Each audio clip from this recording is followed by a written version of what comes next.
Are there any of you out there that are familiar with the movie Mr. Payback? If not, it's this strange film from 1995 where the main premise is that you, the audience, get to interact directly with the film and choose the choices that a young Billy Warlock makes inside of the movie. This seems to be the first and last attempt to make something of this sort because the reception was undesirable, to say the least. But it was at least cool to see an attempt at this sort of thing and to see the technology that it utilized, even though it is partially lost to time. There was, however, a brief resurgence of this sort of interactive media in the 2010s, albeit way cooler and way less gimmicky. That being said, however, the tech that made up a bunch of these interactive videos seems to have vanished into thin air. That's right, folks. Today we're dealing with not one, but two of my favorite subjects to cover. And that's one, music of course, and two, lost media. Strap in, because we've got a fun one, and who better a subject to cover in this video other than a woman that takes incredible pride in being on the cutting edge and always having incredible visuals, the fantastic Caroline Polachek. Let's get into it. There are very few musicians who manage to be both, one, incredibly influential and important, but at the same time, understated and overlooked. Caroline Polachek is one of these rare artists. Many will be familiar with her 2019 hit, So Hot You're Hurting My Feelings, an overtly playful song about the pangs of a long-distance relationship. A good majority, however, might be unfamiliar with her music prior to becoming a solo artist. Before taking a gigantic leap of faith and essentially rebooting her career basically from scratch, Caroline Polachek was the lead vocalist and producer in the band Chairlift. Formed in 2005 in Boulder, Colorado, Chairlift was originally comprised of Caroline Polachek and Aaron Fenning, with Patrick Wimberly joining the group in 2007 after the two had relocated to Brooklyn. If you are someone who is around my age or older, you'll almost certainly know at least one track from this band, but you may not even realize it. Take, for example, their song Bruises, that launched them into the minds of anyone seeing this commercial for the first time. January 24th, 2012, 4 years after the release of their debut album, they released their follow-up album, Something. Caroline, throughout her illustrious career, has been known to invoke painstaking care into the visual world of every endeavor she partakes in. This is evident even in the early days of Chairlift, with the music video for the song Evident Utensil off of their debut being the first music video ever to incorporate the usage of the then brand new technique of data moshing. As you know, we were nominated for a VMA because we made the first music video to ever use this thing called data moshing.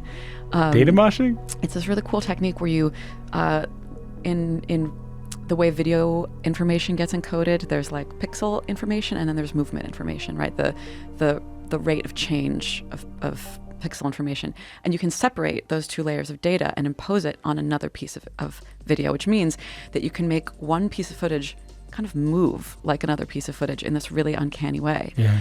And there was actually a mini arms race because the team of genius nerd friends of ours that developed an easy way of doing this split in two. There was a schism in the nerd squad, and half of them started working on a video for Kanye, and half of them started working on a video for us. Oh, wow. And I actually, our video came out like a week prior, and Kanye got really angry online and like posted about that like someone else had beaten him to the punch on data moshing.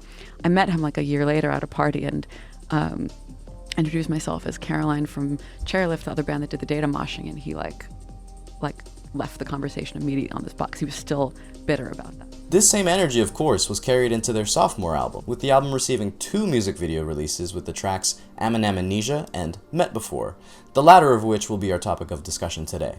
Directed by Jordan Fisher, this video follows the band as they play the characters of PhD students and the adventures that they embark on. You see, I'm someone whose interest in this band sparked well after they had already disbanded. I had heard this track and had seen the music video numerous times, but just recently, I had stumbled upon a YouTube comment that had piqued my interest. I remember the premiere of this video on their website. You could choose how the story went in different timelines. Is this still available somewhere? Huh? This is news to me. Different timelines? Wait.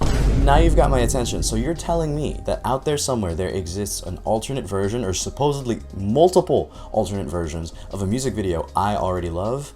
Count me in! Let's follow the thread and see where this goes. Maybe we can get just a little bit more information on this. So if you head to the official Chairlift website where the video is supposed to be and you click on the link, it doesn't work, does it? Okay, let's try again. Let's ask the internet and see what we can get from there. Huh? So, as it turns out, the files that are needed to support this now very dated form of video uploading are now completely defunct. Okay, let's step back a bit. If you do a little bit more digging through the comments, you can get just a tad bit more context. I spent several hours watching all different versions and decisions you can take of this video. There are roughly 50 to 60 different paths you can take for this video. Most of them have the same ending, singing alone in a stairwell, talking to a reporter about a new discovery. However, only a select few paths, maybe 1 or 2, will show the lesbian kiss ending. I think it was choose left arrow, left arrow, up, left, with the last choice as right. The lead singer appears to die. 50 to 60 different paths? The amount of work that this team must have put into this is astounding. Before we continue any further, let's just get a round of applause for this team. What we have on our hands here is an extraordinary piece of partially lost media. Get as comfortable as you possibly can, because I'm about to do as much sleuthing as humanly possible to see if I can piece this puzzle together. We'll start with our good old friend, the Wayback Machine. If you go to the website and type in the correct URL, you can see that there's snapshots all the way back from 2012. Cool, but same issue, no dice. At least you get to see what the website would have looked like back in the day, and that's kind of cool. And you run into the same sort of issue when you try to run it through a different SWF emulator. Digging around a little deeper on the internet reveals a website called twopaws.com with a dedicated short article about this video. We've yet to see an interactive music video that can accomplish building different stories as successfully as this promo for Chairlift, directed by Jordan Fish, manages to do. It might seem like you're simply choosing from left to right, or have the protagonist follow a boy or a girl, but the results you end up viewing can vary considerably from a love story to an intrigue, or even a band performance along the way. Check out here some of the different situations you can expect from the interaction, or have a look at Jordan's flowchart. Okay, so here is an expired URL and doesn't work anymore, but we've gained one huge piece of the breadcrumb off of this website. Just a little bit lower, we can see the flowchart thought up by the director himself of all of the possible options / endings that are available to us in this video. Awesome, let's take a look. And as it were, our commenter from 12 years ago was telling the truth. The amount of options that are available to you in this music video are plentiful. A good chunk of it's fairly hard to read and decipher because there are a lot of markings on it, but there are some things that you can make out. For example, we can see the names of the first 2 choices that are available to us. We can either exit the scene following Science Bro, abbreviated to SB, or Scientist Girl, abbreviated to SG.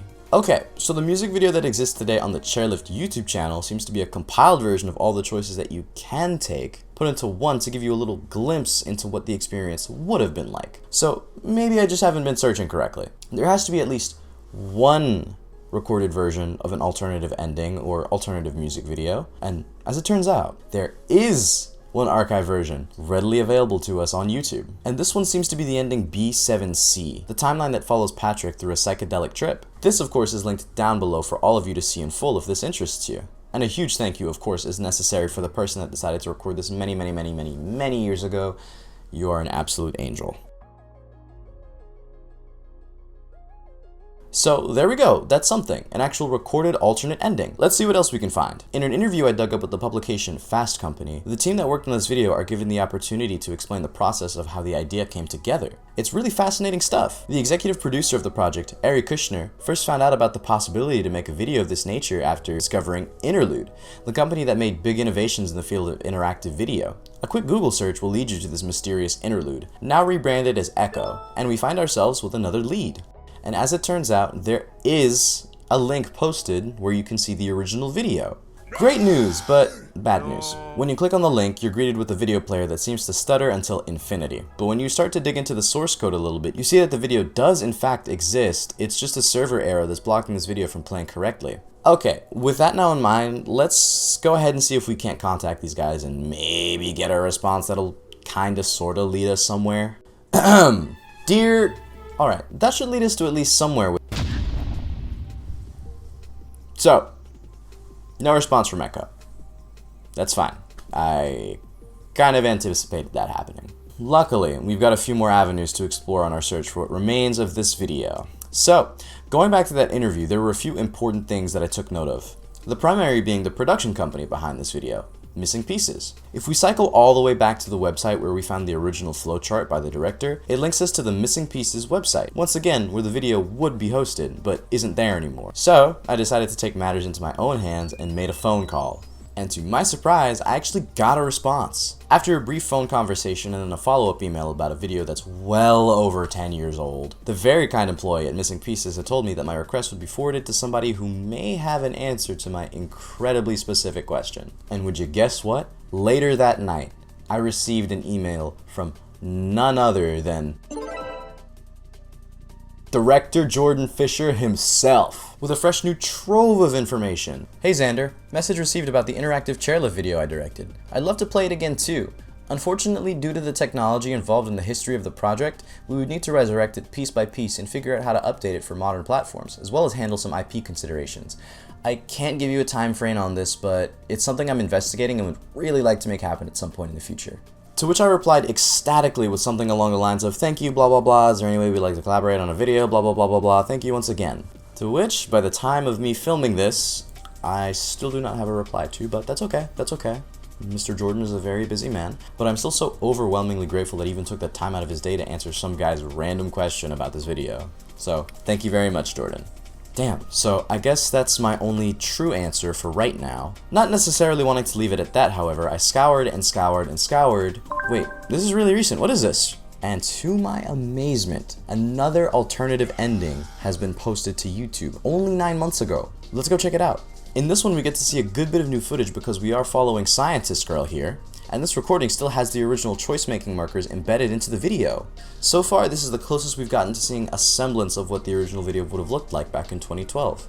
This is also where I can accurately point out the timeline, as this is the section of the flowchart that's the most legible. In this version, the viewer here takes every option that will lead them to ending F9A, the famed lesbian kiss ending, as described by a commenter early on. If you would like to see it in full as well, this would be linked down in the description box below for you to check out, as well as the flowchart as well, so you can follow along with it. I'd hate for our search to come to an end without a proper conclusive ending, but it seems that due to 3 factors, 1. being the age of this video and the technology itself, 2. the now non-existence of Adobe Flash, and 3. my own personal lack of knowledge on how these technologies function, our journey will have to halt here for now. But this is not the end, do not be fooled. This is an open-ended investigation, and there are certainly people out there who know way more than I do.